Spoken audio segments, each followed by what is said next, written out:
When in the year 1959, the government of the then Western Nigeria brought the innovation of technology, television in particular, to Nigeria, that's the western part of the country, little did we know that it was going to be something that will take the front burner of our lives today. In introducing television to us, one individual has stood tall in that very area. He trained as an engineer. He was born in the Ekpetedo area of Lagos, so what you want to call him is a true Lagos boy.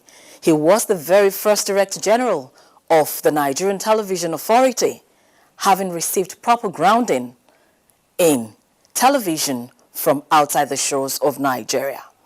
That is our guest today as we welcome you to Executive Discuss. I am Ololade Adiniji Adele. On this week's episode of the program, I have a distinguished gentleman. Of course, he is an elder statesman. Like I said earlier, a true Lagos boy, because he knows any and everything that has to do with Lagos. But I want to call him Mr. Television. For some people, he's known as Uncle Dilly. But a lot of us know him as Engineer Vincent Maduka OFR. He is our guest today, a trailblazer in his own right. Hello, sir. How are you?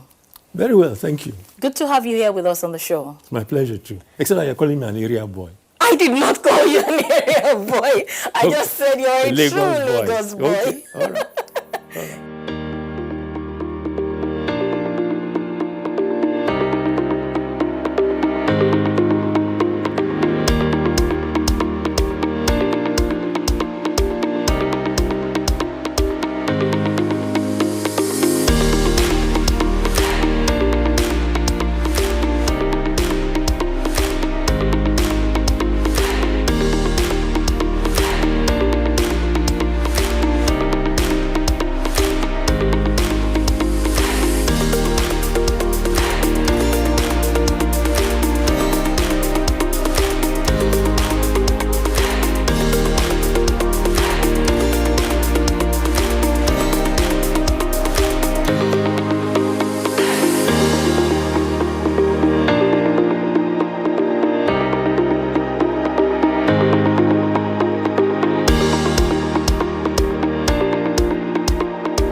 Yes, so I know you were born in Lagos. In fact, I'm sure you even know more about Lagos than I do, being a Lagosian. Of old, Lagos of old. Okay, Lagos of old. But I want you to tell us, for the sake of our viewers, who perhaps do not know so much of your story, tell us what childhood was like. Yes, you were born in Lagos, where you were born, the schools you attended. Well, I was born, as you say, in the Ekpetedo area of Lagos, which was really local. Freeman Street, specifically. But recently I've seen that Freeman Street has been renamed. I don't know whether it's all the way, but part of the way has been renamed. Oh, never mind, I forget the name of the gentleman now. But we had what I call 1.5 rooms, family, and everybody apart from the parents found a mat and slept anywhere for the night, and in the morning you rolled up your mat, you had a bath, and well, you had a bath doesn't mean that you turned the tap. You went round the corner where there was a standing pipe, Okay. I don't know what happened to those standing pipes now, but I'd be surprised if they're still there. No, I don't think they are. Right. So you went there, you fetched water, and you fought for your bucket of water because nobody respected the queue. They didn't respect who came first. Even way back then. It was just a question of who was tougher than the other. But there was usually a kind person who would say, let him take first, he's a small boy, or whatever. Then you had your bath, then you went to school. And my school was not too far away, Lagos Government School. I think it became demonstration school or something, near Takba Street, near San Ross Market, near Oshodi, exactly. And one evidence that you had a bath, as far as the teachers were concerned, was that you combed your hair and you parted it. Well, first of all, you cut your hair short, so you couldn't show a lot of parting. But then, whether or not you had baths, you used your nails to part your hair on your way to school so that there was some line there. And that was not so easy either because more often than not, you carried your tin box of books on your head and those tin boxes got rusted at the bottom. Wow. So what was resting on your head was likely to upset whatever. But anyway, everybody was like that. So as it turned out, there were some big men's children that came to the same school, as I found out later. But in between school, a lot of the kids around were Muslim. And they went to Arabic school, Ile-Kewu in the morning, and I joined them. Everybody participated in one another's lives there. So I went to Ile-Kewu with other kids, but so there was a lot of beating. So you can read the Arabic numerals? I don't remember a lot of it now, but not so much the numerals as the alphabet that I could recall briefly. Oh. And remarkably, Alif. You call it Alif? Yeah, well. All right, Alif we called it, which is A. Yes. Ba. Ta. Sa. I don't know what else. But that was and but there was no difference between one child. On Sunday, I went to church. On all these other days, we mingled together. And when the local masquerade came out, we all followed too, but the masquerades only beat us, nothing else. So, but it was fun. We looked forward to the masquerade appearing. What else around there? We were very near Oshodi Square. And this was the Takba area. And you had the Iguno. Yes. Which was, remarkably, I haven't seen Iguno on TV or anywhere for a long time now. But Iguno used to come out, and it also used to celebrate great events, including deaths and so on. And you bear the name Adeniji Adele. And I think that when I was growing up, Adeniji Adele, well, I think it was Adeniji Adele, but Adele, Oba Adele, was I think the second king in my lifetime, I think. I think the first one was Fa something. And I was actually in government school with an Adele, who is now a doctor, or until recently was a doctor. I think he's probably alive still. Yes, he is. All right. So this was how I was growing up. And I hear it was quite competitive to get into King's College, especially back then. Very, very competitive. They admitted 25 a year, and it was like a common entrance exam. The whole country took the exam. So from the whole country, just 25? 25 a year. But I've always wondered about something. You're a qualified engineer. How come electrical engineering? Yes, I've just been thinking about it and writing it down. Oh. Yes. At secondary school, I was at King's College, and we had a career master. Okay. So you were guided, at least they assisted you. And I recall that when we were going to choose our careers, we consulted the Gazette. The Gazette was a national publication, whether quarterly or monthly basis, I don't remember how frequent it was. But it was the government official publication which showed what vacancies there were in government, who held what position, and so on and so forth. And we used to consult as we progressed in school, maybe standard from 5 or lower 6 or upper 6. And I chose that for a number of reasons. One, the number of vacancies published in the Gazette showed that when you qualified, there was a job. As an electrical engineer? For electrical engineers, there was a job, definitely. That was one. Two, of course, there was jobs for doctors and for, well, not really for lawyers. But the three key professions then were law, medicine, and engineering in that order. After your degree, even now, you're supposed to now take on a pupillage, which was prescribed as 2 years. And so I worked for 2 years in the UK in that category, in that frame. But I was going to take up a job after that. In the UK? A regular job, except that I was now pulled back by the Western Region government because I was a Western Region scholar. When I went to study electrical engineering, I went under the scholarship of the Western Region. Yes. And you returned to Nigeria and you worked at WNTV straight away. WNTV straight away. That's yes. Western Nigeria Television. Yes. Your Excellencies, Your Highnesses, ladies and gentlemen,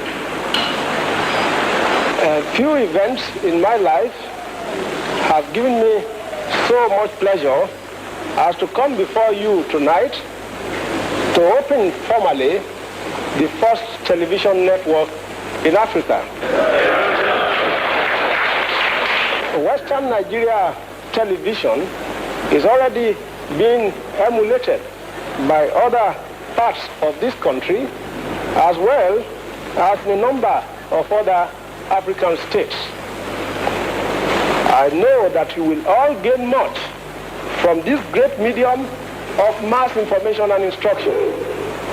It is a powerful influence for good. And I am confident that in due course, it will assist in making our great country even greater. With these few remarks, I have great pleasure in formally launching Western Nigeria Television, first in Africa.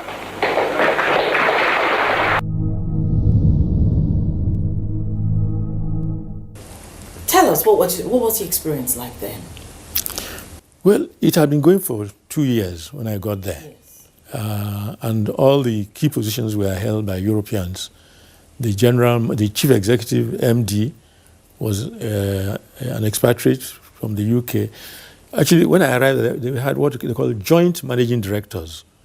A Nigerian politician who was partial managing director, and an expatriate managing director who had had experience in television.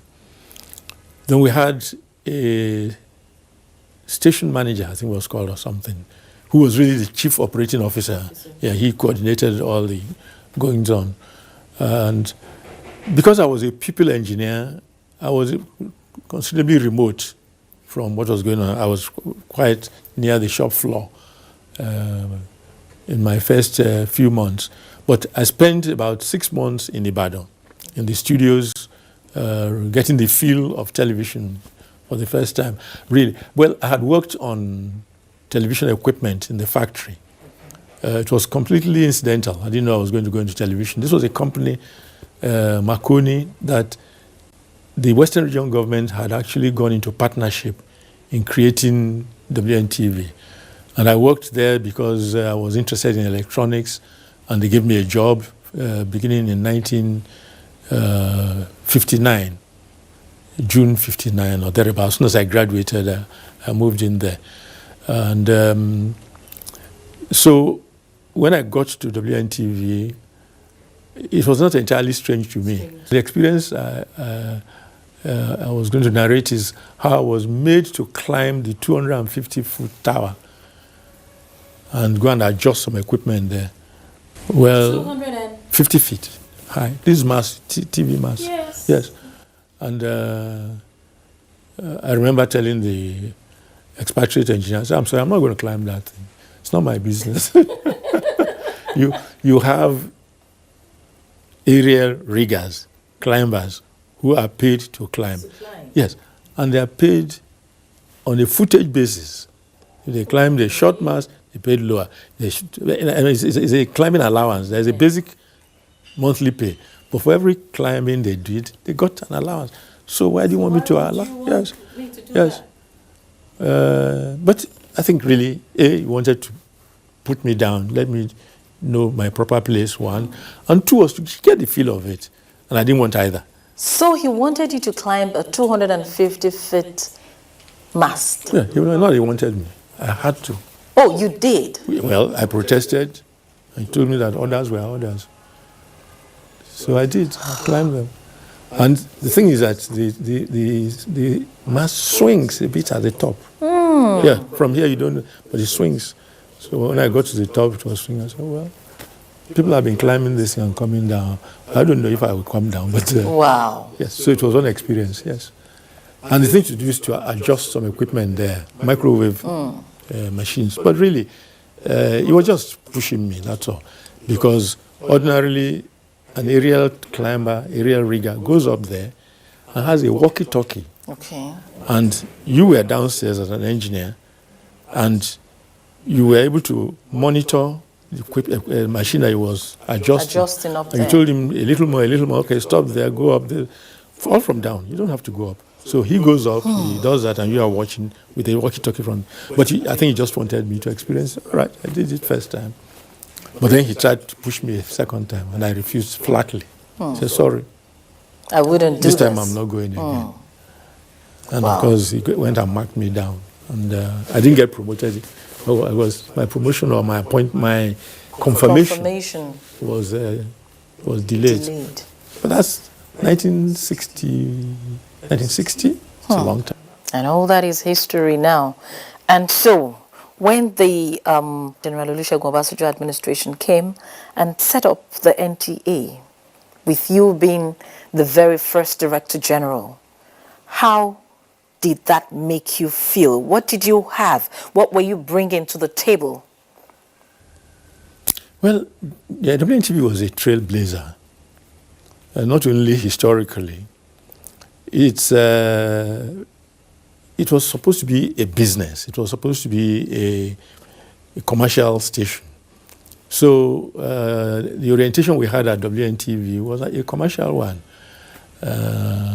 The political system in Ibadan was very intense, and by 1962, 63, the expatriates pulled out.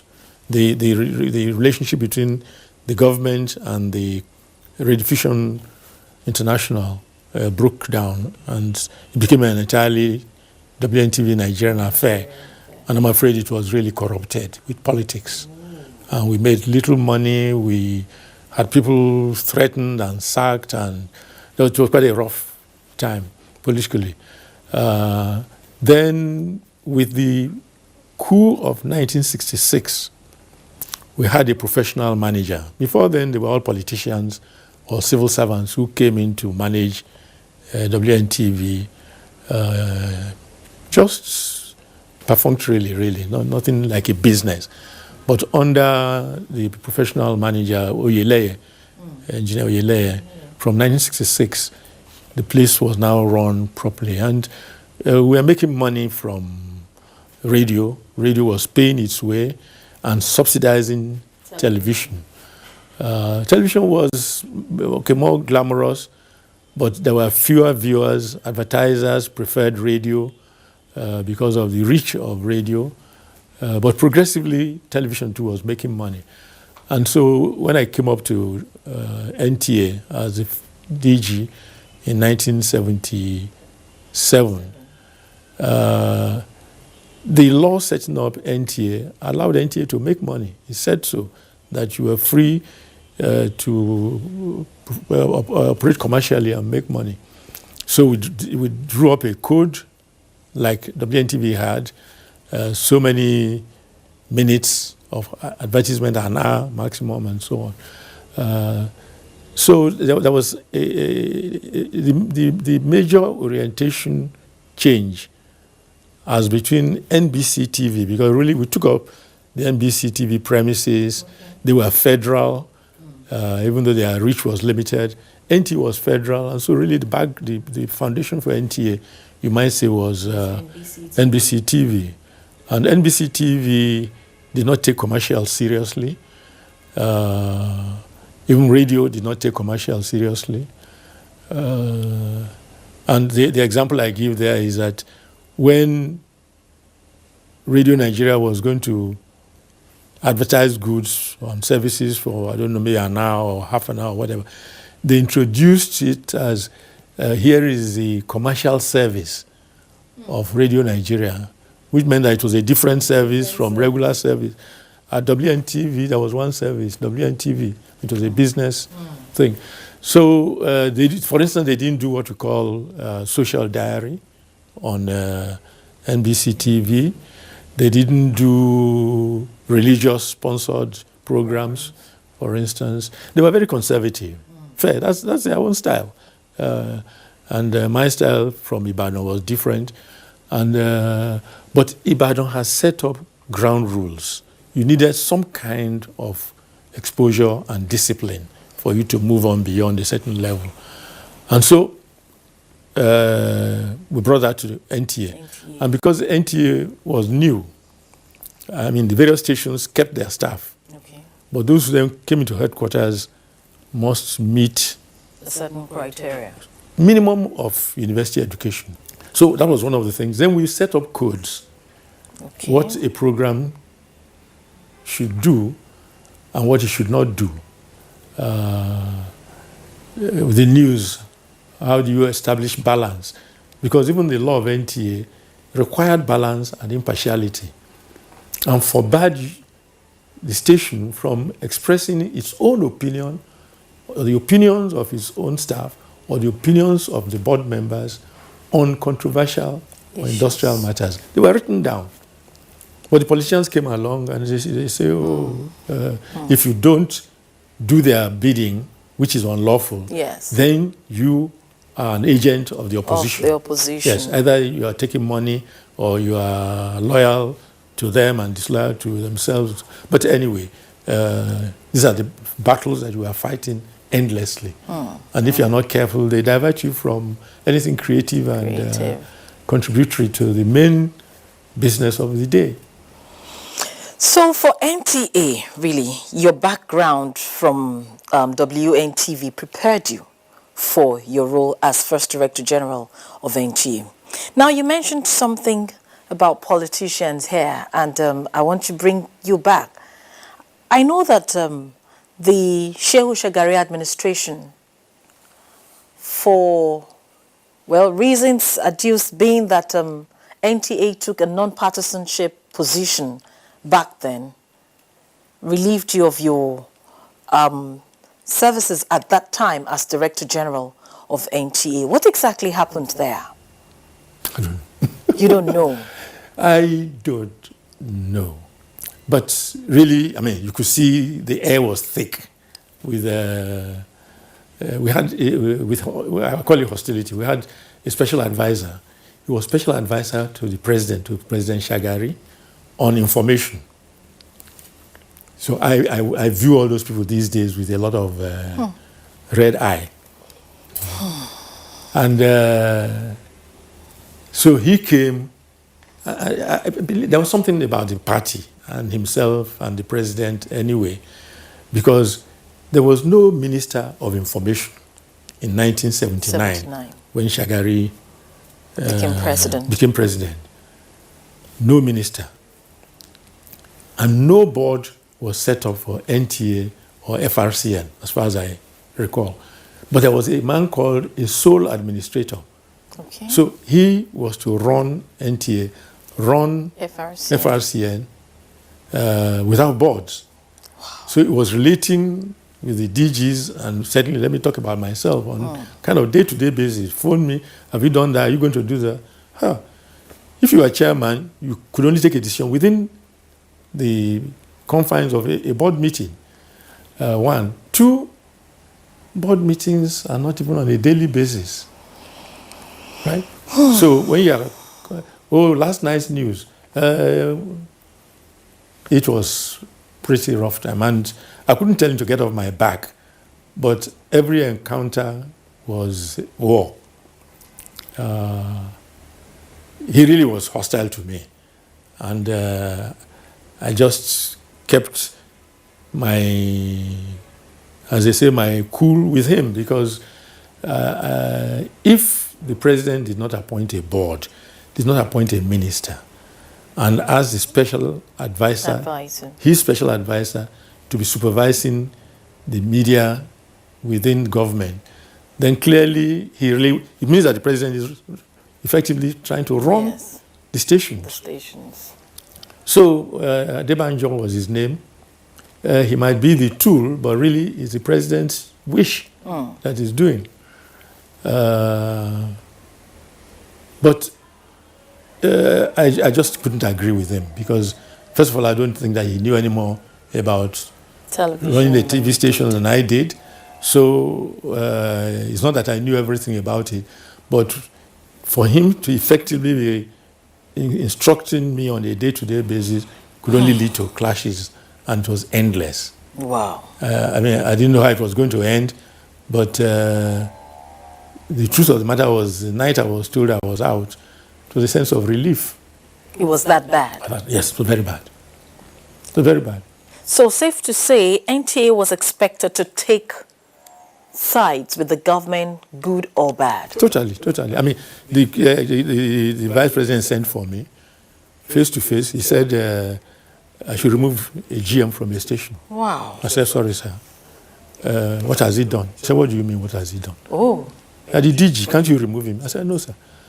If he comes to me and says, sir, why are you removing me? What explanation? And he said, you're just posting him. I said, well, but that will not be the truth. Can I tell him that the vice president asked me to remove him?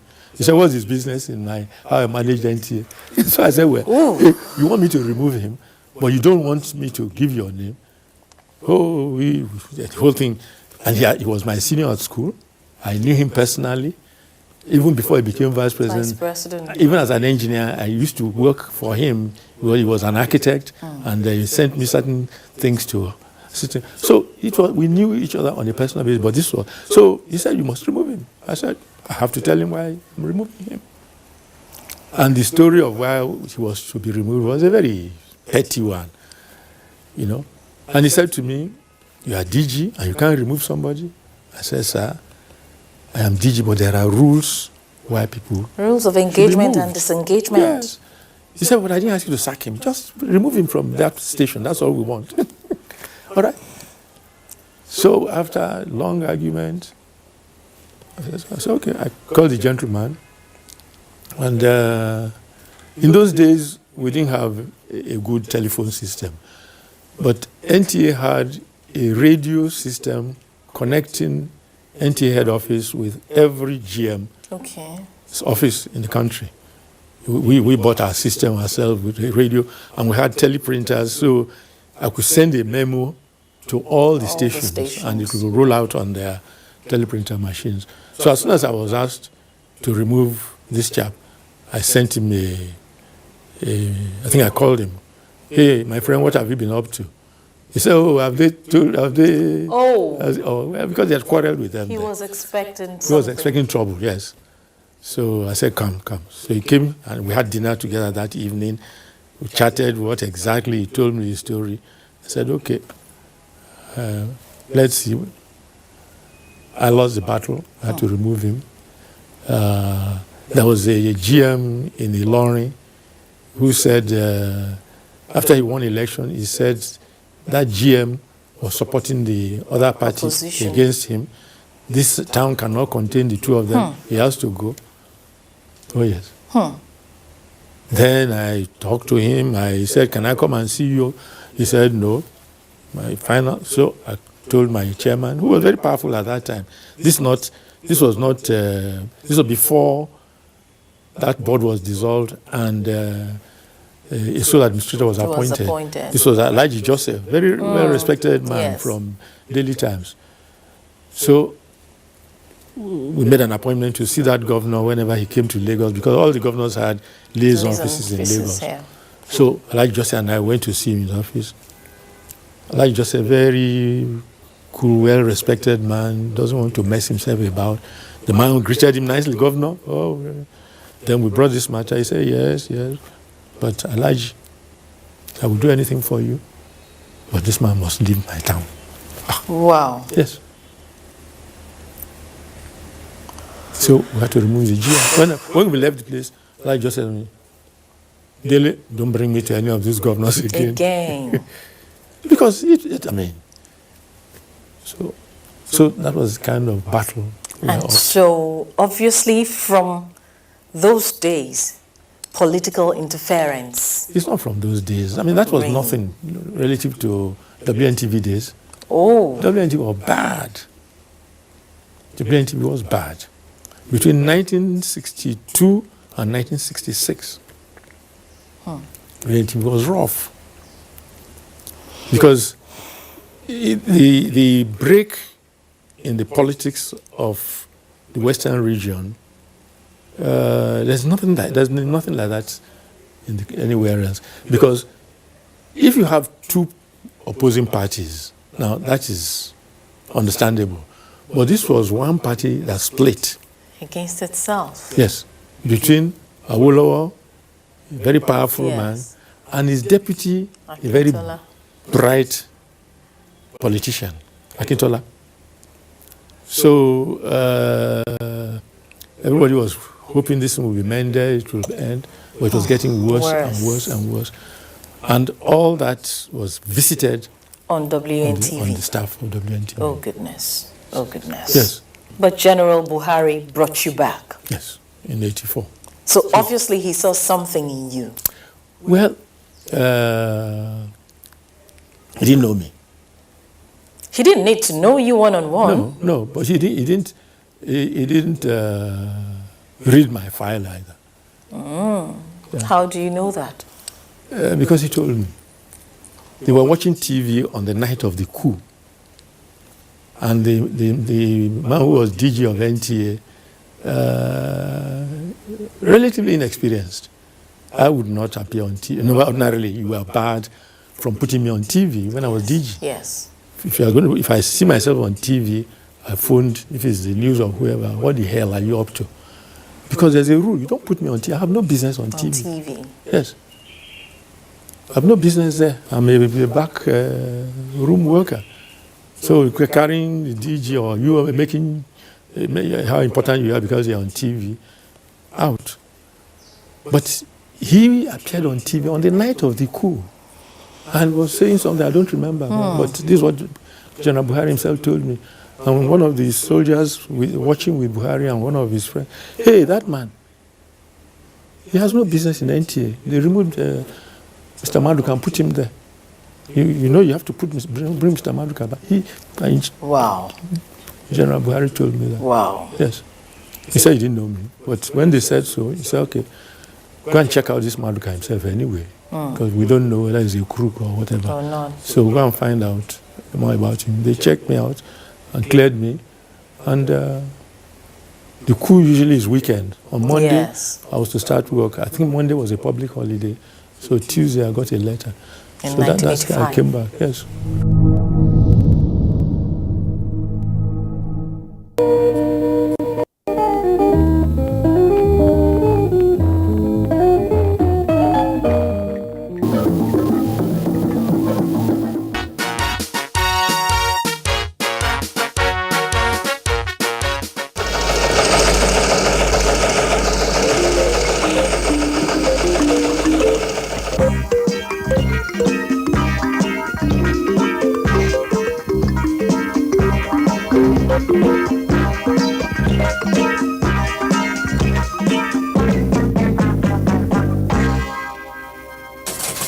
Good evening. Last Monday, due to time constraints, we were unable to bring the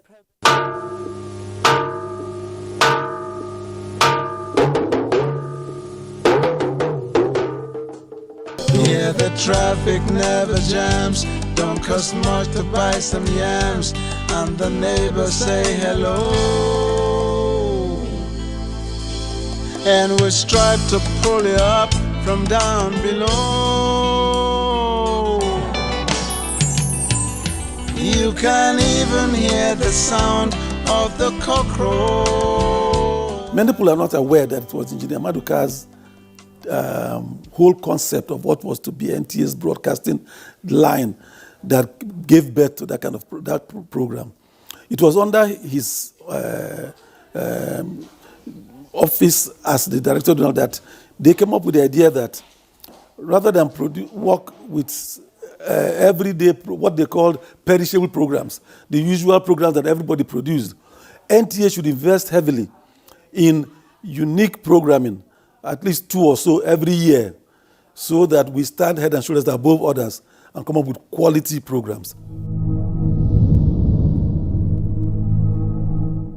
So the very short period from the Buhari coup till I retired was really very exciting. Very exciting. And you obviously left a lot of legacies behind. I mean, things that we're still working on today and trying to fit into as staff of NTA. But in all of this, you have talked about political interference, and that still obtains till date. How exactly do we begin to dissociate politics from television, if ever at all we can? You really cannot. No, you cannot. Television is power. You're trying to impress the public as a television worker. If you don't impress the public, you're wasting your time. Exactly. It means they're not watching you, they're not interested in you. So you're trying to gain the attention of the public. And the politicians think that is their property. You cannot influence members of the public. Who are you? What power do you have? They put you there. They're the only ones that have the power to do that. And then you have a choice of either saying, fine, take. In which case I'm running rubbish. Or I'm not in charge at all.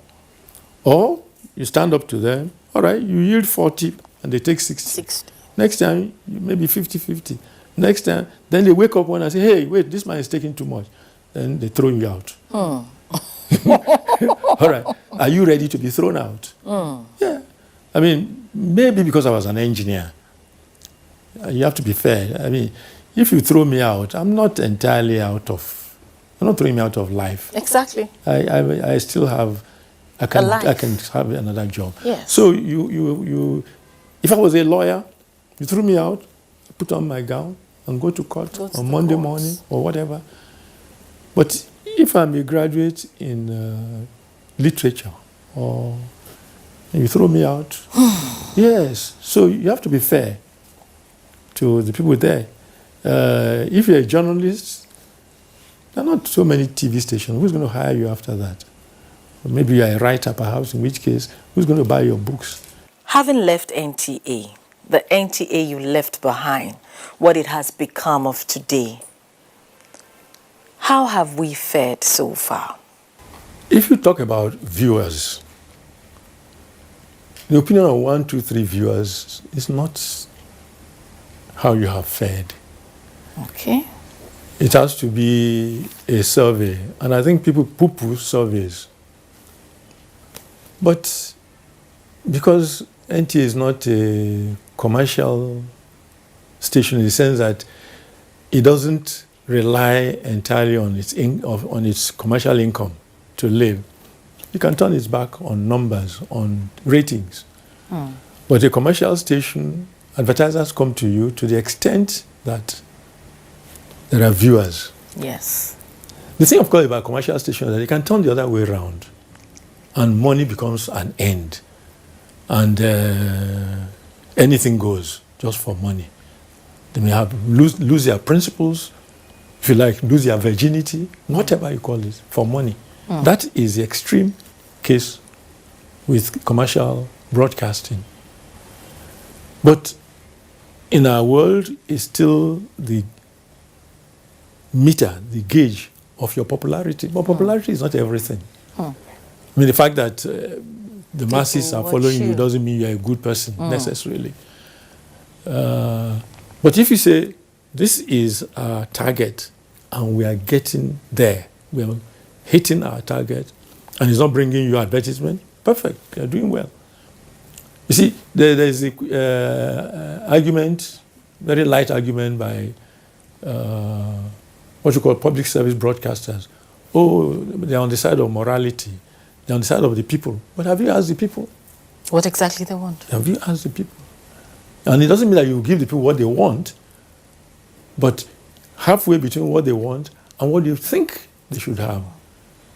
But you cannot sit in judgment and say this is what they should have. Mm-hmm. Again, who are you to say so? And that's why the people who created television, created surveys. You ask people, do you like this? Why do you like it? And you give possible reasons, and you tick the one that they say is the reason. So we should do more of surveys to know how we're faring. You properly should do surveys. As a public service broadcaster, you ought to aim to satisfy everybody, unfortunately. So it makes your task also a little more difficult. A commercial station can say, I'll satisfy only those who have money to advertise, to pay for the goods that are advertised. The bulk of Nigerians, maybe not, don't buy most of the goods that are advertised. Because you're advertising goods largely for middle class consumers. And NTA wasn't set up for middle class only, but for the entire gamut. But what you are giving different people should be, out of your own judgment, what they need, and also what they want. What they need to be enlightened. They need to have their prejudices broken. But are you strengthening those prejudices? You need a role as a nation builder to unite the country. Are you uniting the country? Or disintegrating the country the more? Yes. So these are things that are not the business of commercial broadcasters. But a national broadcasting has those roles to play.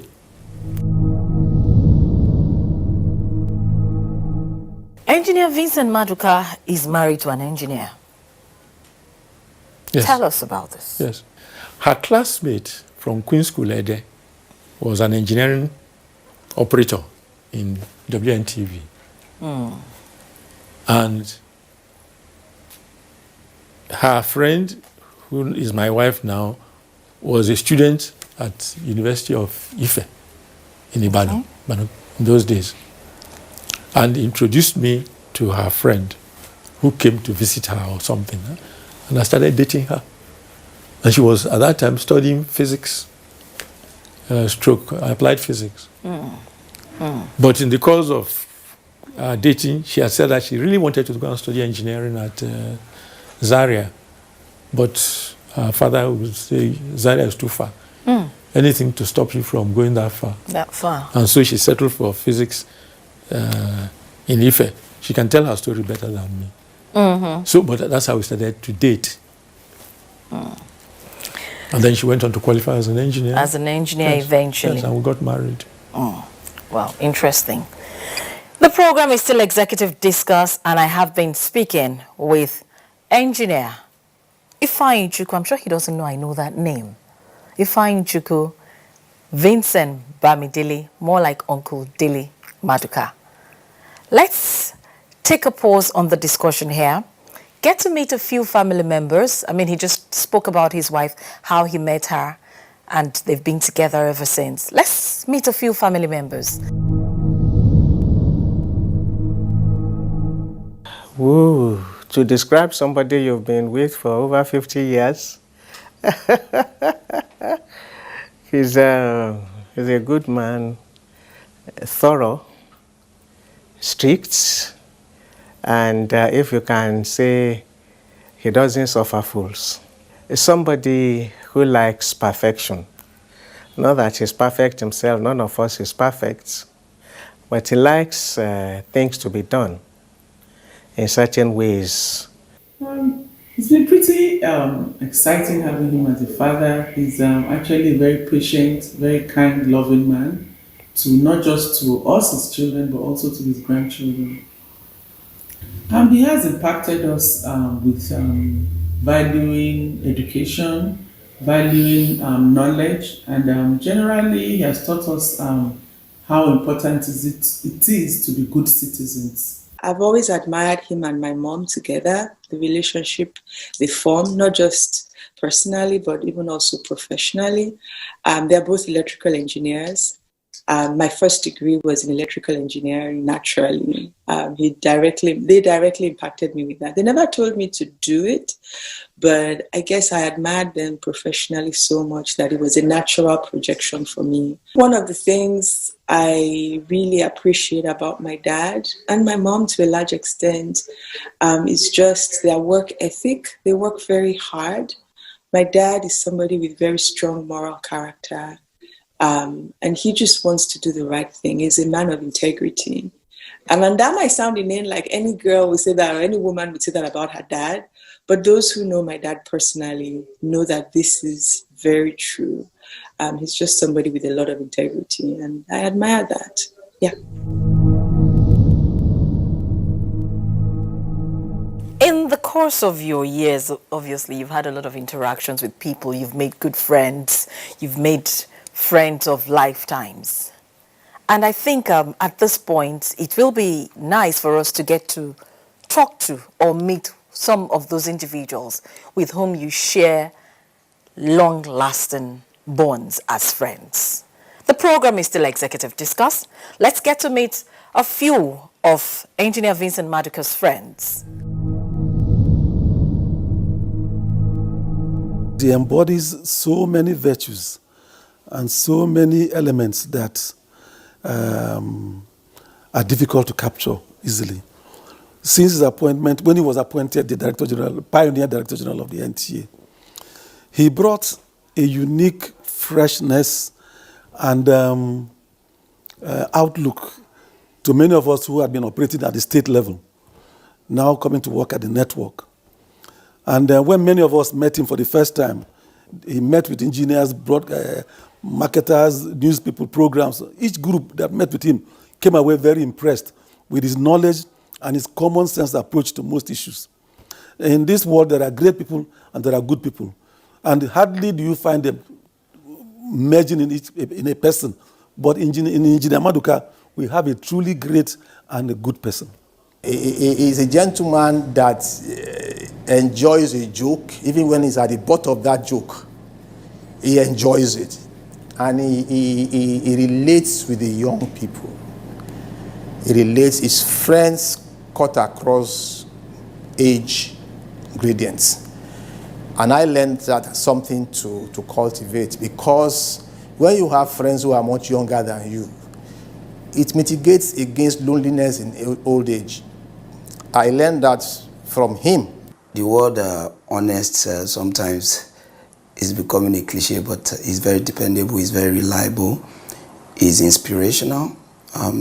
When you see someone in his mid-80s, doing what he does, you'll be inspired, and you just pray to God to have that longevity, the presence of mind, and also that open-mindedness to be able to relate with people from all sort of background and generation.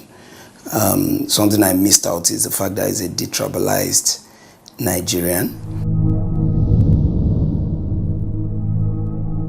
Engineer Vincent Maduka, we've stayed indoors talking all of this while. But I see that you have a beautiful place there, a garden. I mean, I saw flowers when I was coming in. So why don't we just explore your garden, if you don't mind, sir? Thank you. You're welcome. Thank you very much. Because I see that... Since you've been there, so you lead the way.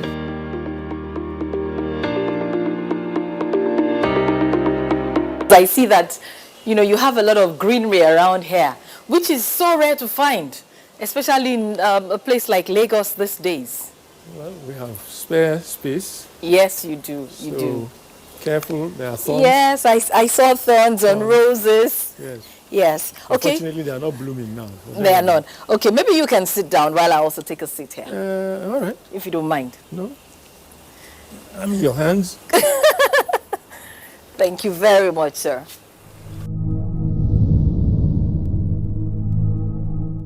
all through your time in public service, especially in NTA, you were raising your family at that time.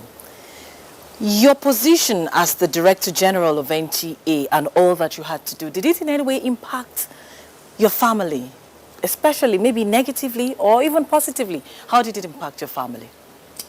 I reckon it was negatively, particularly with the children, yes. I don't know whether it was that. Because, I mean, I was brought up the old-fashioned way.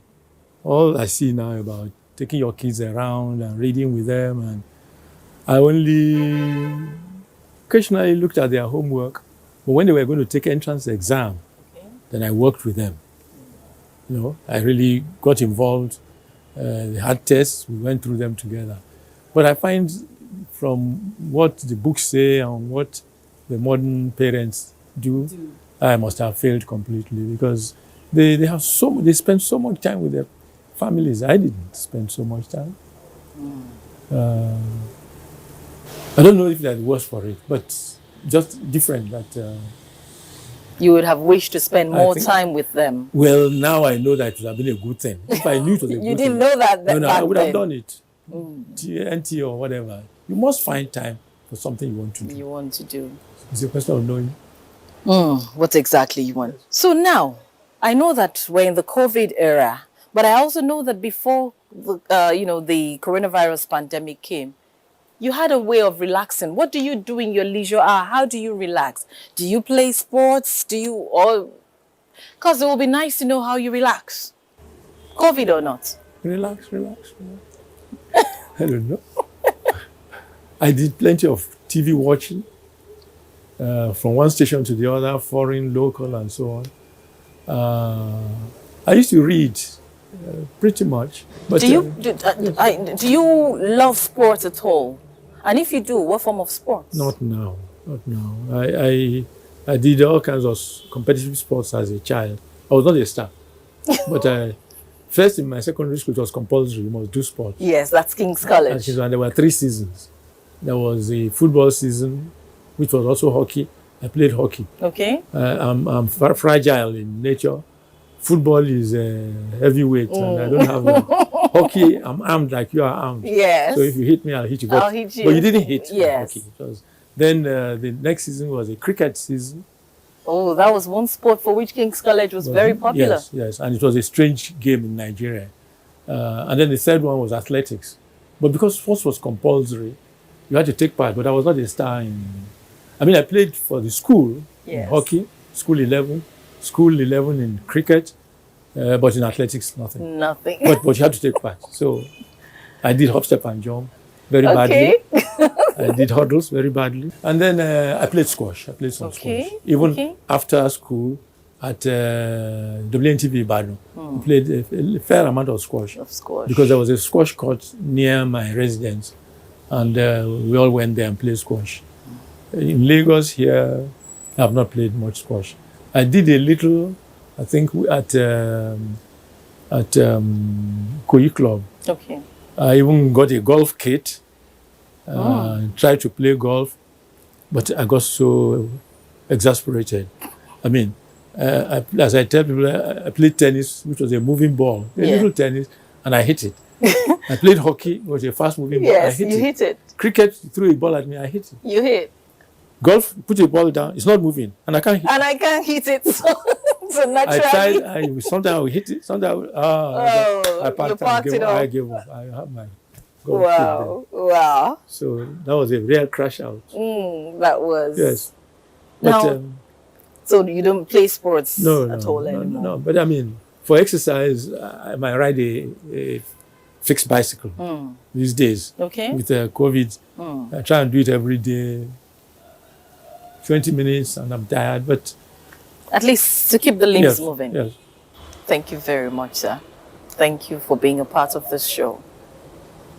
Thank you. I'm very impressed with the amount of work you've done and the way you've gone about it. Thank you very much, Thank you, the entire crew. We have been speaking with the very first Director General of the NTA, Engineer Ifeanyichukwu Vincent Uncle Dele Maduka, because he's known more as Uncle Dele. But by family. By family. This is a man who has given so much of himself. He's a trailblazer in any ramification at all. And these are the sort of people that we seek to celebrate and bring to you on Executive Discuss week in, week out. Why don't you join us again same time next week for another lovely package, as I would always say. But remember, Executive Discuss is solely a production of the Nigerian Television Authority, and you can only catch it on all NTA platforms officially, even on our YouTube page. Till next week, I remain Ololade Adeniji. God bless you. Bye-bye.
The best and most efficient way to avoid getting infected is through regular hygienic and sanitary practices, as well as social distancing. As individuals, we remain the greatest weapon to fight this pandemic. By washing our hands regularly with clean water and soap, disinfecting frequently used surfaces and areas, coughing into a tissue or elbow, and strictly adhering to infection prevention control measures in health facilities, we can contain this virus.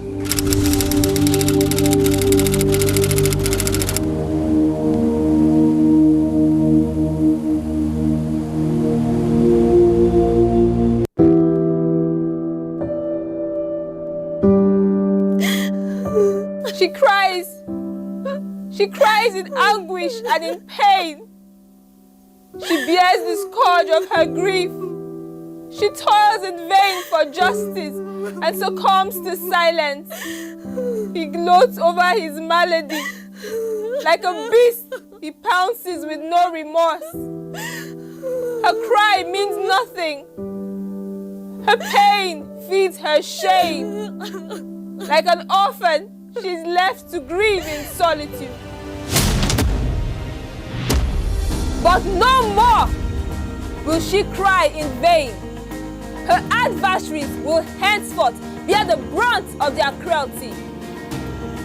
Rape is evil. Rape is a plague, a pandemic of monumental consequences. We must unite and kick it out of our society. Connect with NTA and stand against rape and rapists. This message is brought to you by the Nigerian Television Authority, NTA.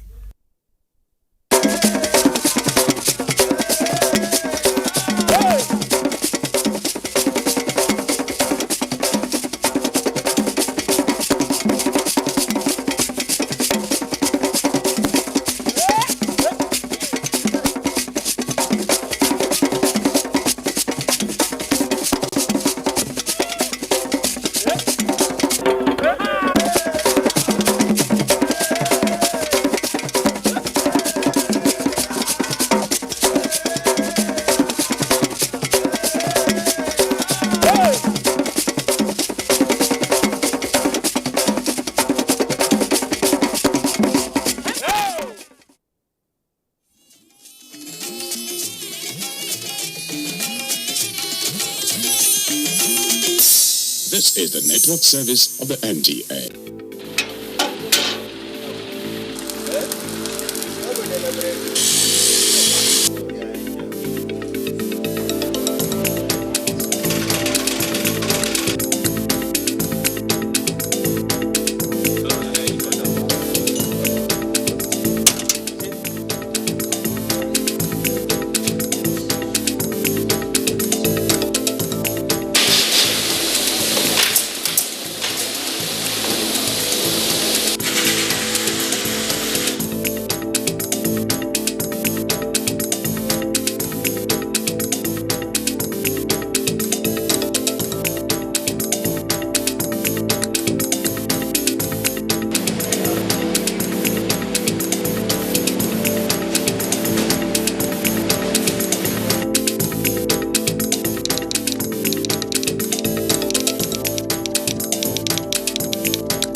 Skill acquisition is the ability to be trained on a particular task or function wherefrom you become an expert. The reason many skilled persons and technicians earn more than some university graduates today is that the skilled persons acquire more of hand-on competency that can make them self-reliant. The skilled persons are most times preferred because they can multitask on the job with high levels of competence and accuracy, which is not unconnected to the series of skills possessed. This is why there has been a surge in the demand of skilled workers in many factories across the nation. Skilled workers from welding, mechanic, plumbing, carpentry to electrical works, among others, to mention just a few, are darlings to many who constantly demand for their services. Statistics show that many youths are unemployed in Nigeria.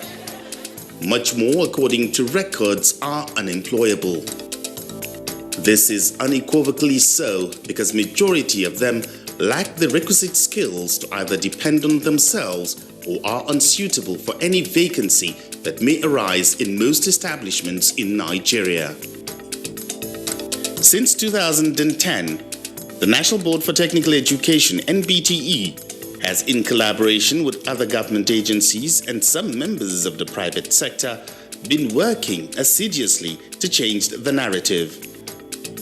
The effort is geared towards liberating Nigerians and redirecting their thinking and beliefs from over-dependence on white-collar job, thereby fixing them on the voyage of skills acquisition, self-reliance, economic growth and development. A lot of people think skills is not important. It was made for dropouts. It was made for redundants, people that family, a child or a son. So everybody thought the skill sector, when you say, okay, going to private sector to learn how to fix one thing or the other, they thought it was meant for people with